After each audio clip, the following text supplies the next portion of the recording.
Hello learners, welcome back to our channel learn with నందు. ఇవాళ క్లాస్లో క్వశ్చన్లో ఈజ్ అనే హెల్పింగ్ వర్బ్ ఉంటే సమాధానం ఎలా చెప్పాలి అనేది తెలుసుకుందాం. ప్రశ్నలో అంటే క్వశ్చన్లో హెల్పింగ్ వర్బ్ ఈజ్ ఉంటే సమాధానం ఎలా చెప్పాలో ఇప్పుడు పూర్తిగా తెలుసుకుందాం. ప్రశ్నలో ఈజ్ అని ఉన్నప్పుడు సమాధానంలో పెద్దగా మార్పులు ఉండవు. కానీ ఈజ్ ప్రక్కన యువర్ అని ఉన్నప్పుడు జాగ్రత్తలు వహించాలి. అర్థమైందా? ఈజ్ పక్కన యువర్ అని ఉన్నప్పుడు, ఈజ్ పక్కన your, for example what is your name అని అంటుంటారు కదా, అలాంటప్పుడు కొన్ని జాగ్రత్తలు అయితే వహించాల్సి ఉంటుంది. అర్థమైందా? క్వశ్చన్లో ఈజ్ అని ఉన్నప్పుడు సమాధానంలో పెద్దగా మార్పులు ఉండవు. అంటే ఓన్లీ ఈజ్ ఉన్నప్పుడు, అంటే is he walking, is he learning, is he dancing, అంటే ఇలా క్వశ్చన్గా ఉన్నప్పుడు పెద్దగా మార్పులు అయితే ఉండవు. కానీ ఈజ్ ప్రక్కన యువర్ అని ఉన్నప్పుడు జాగ్రత్తలు వహించాల్సి ఉంటుంది. అవి ఎలా అనేది తెలుసుకుందాం. ప్రశ్నలో యువర్ అని ఉన్నప్పుడు సమాధానంలో నాని ఇంగ్లీష్లో మై అంటారు, మాని ఇంగ్లీష్లో అవర్ అని అంటారు. ఏం జాగ్రత్తలు తీసుకోవాలి అనేది ఇప్పుడు చూద్దాం. For example what is your name, చూసారా ఇక్కడ ఈజ్ పక్కన యువర్ అని ఉంది కదా, ఇలా ఉన్నప్పుడు కొన్ని జాగ్రత్తలు అయితే తీసుకోవాల్సి ఉంటుంది. నేనొక్కటే, నా పేరు ఒక్కటే చెప్పాలి అన్నప్పుడు my name is Ramu, my name is Nandini, my name is Ashok, my name is Aruna, my name is Nani, my name is Chintu, my name is Ethvik Vardhan, my name is Varshasri, my name is Leelavathi. అంటే ఇలా మై నేమ్ అని వస్తుందన్నమాట. మై అంటే నా పేరు అన్న అర్థమైతే వస్తుంది. అర్థమైందా? Where is your pen, is పక్కన యువర్ అని ఉన్నప్పుడు వేర్ ఈజ్ యువర్ పెన్ అంటే మీ పెన్ను లేదా నీ పెన్ను ఎక్కడ ఉంది అని ఈ వాక్యానికి అర్థమైతే వస్తుంది. My pen is in the bag, నా పెన్ను బ్యాగ్లో ఉంది అని ఈ వాక్యం యొక్క తెలుగు అర్థం అయితే వస్తుంది. నా అంటే ఇంగ్లీష్లో ఏమంటారు, మై అని అంటారు. అర్థమైందా? మా అంటే అవర్ అని అంటారు. అర్థమైందా? How is your health, me health ఎలా ఉంది అని ఈ వాక్యం యొక్క తెలుగు అర్థం. అంటే మనం క్వశ్చన్ వేస్తున్నాం, ఎలా ఉంది మీ హెల్త్ అని క్వశ్చన్ వేస్తున్నాం. ఈ క్వశ్చన్కి ఆన్సర్ ఏం చెప్పాలి, మై హెల్త్ ఈజ్ గుడ్, నా హెల్త్ మంచిగా ఉంది అని ఈ వాక్యం యొక్క తెలుగు అర్థం. వాట్ ఈజ్ యువర్ యాంబిషన్,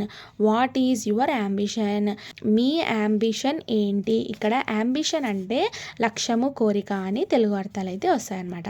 అర్థమైందా? యాంబిషన్ అంటే మన యొక్క లక్ష్యం కానీ మన యొక్క కోరికలు కానీ అని అర్థాలు అయితే వస్తాయి ఈ యాంబిషన్ అనే ఇంగ్లీష్ వర్డ్కు. అర్థమైందా?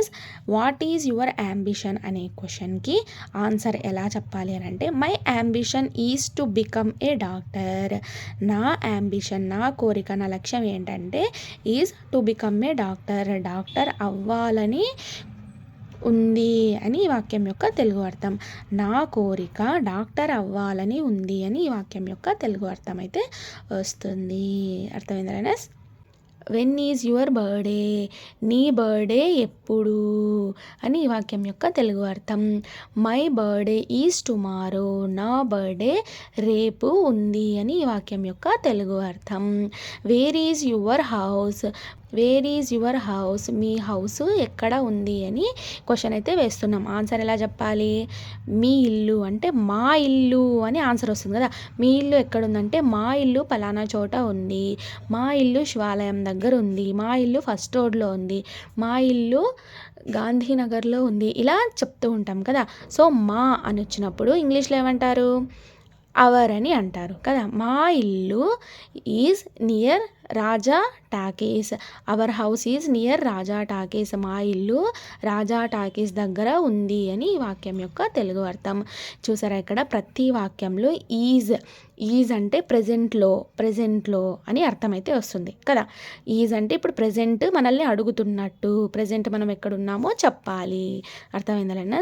మా అంటే అవర్ అని అంటారు ఇంగ్లీష్లో. అర్థమైందా? What is your schools name అంటే మీ యొక్క స్కూల్ నేమ్ ఏంటి అని అడుగుతున్నారు. అప్పుడు ఏం చెప్తాం, మా స్కూల్ పేరు ZBH హై స్కూల్, మా స్కూల్ పేరు నారాయణ స్కూల్, మా స్కూలు చైతన్య స్కూలు, మా స్కూలు, సివిఆర్ స్కూలు అంటే ఇలా చెప్తూ ఉంటారు కదా. సో మా అని వచ్చినప్పుడు అవర్ అని అంటారు ఇంగ్లీష్లో.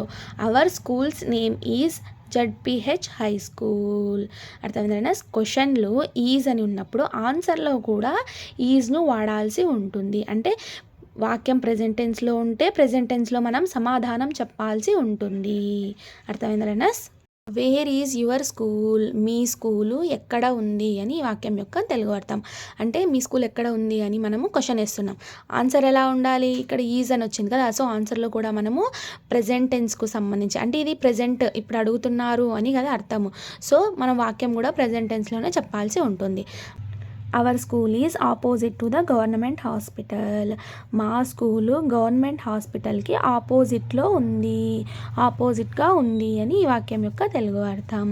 How is your family? How is your family అంటే మీ ఫ్యామిలీ ఎలా ఉంది అని ఈ వాక్యం యొక్క తెలుగు అర్థం. మీ ఫ్యామిలీ ఎలా ఉంది అని ఈ వాక్యం యొక్క తెలుగు అర్థం. అంటే మనం క్వశ్చన్ వేస్తున్నాం, మీ ఫ్యామిలీ ఎలా ఉంది అంటే మా ఫ్యామిలీ బాగుంది. Our family is nice. మా ఫ్యామిలీ బాగుంది అని ఈ వాక్యం యొక్క తెలుగు అర్థం. క్వశ్చన్లో ఈజ్ అని వచ్చినప్పుడు ఆన్సర్ ఎలా చెప్పాలి అనేది తెలుసుకున్నారు కదా. ఇక్కడ ఒక విషయం గుర్తించారా? ఇక్కడ ప్రతి క్వశ్చన్లో ఈజ్ అని ఉన్నప్పుడు మనం ఆన్సర్ కూడా ఎలా చెప్పాము? ఆన్సర్లో కూడా మనము ఈజ్నే యూజ్ చేసాం కదా. ఈజ్ అనే హెల్పింగ్ వర్బ్నే యూజ్ చేసాము. అర్థమైందా? క్వశ్చన్లో హెల్పింగ్ వర్బ్ ఈజ్ ఉంటే మనం ఆన్సర్లో కూడా ఈజ్ అనే హెల్పింగ్ వర్బ్నే యూజ్ చేసాము. అర్థమైందా? మై డియర్ స్టూడెంట్స్, ఇంతవరకు చూసినవి చిన్న విషయాలే, సహజంగా తెలిసిన విషయాలే, కానీ అవి ముఖ్యమైన విషయాలు. అర్థమైందా? ఇంకా ముఖ్యమైన విషయాలు ఉన్నాయి, నెక్స్ట్ క్లాస్లో తెలుసుకుందాం. అర్థమైందా? Thank you so much for watching this video. Please subscribe to learn with Nandu channel for more videos. Thank you.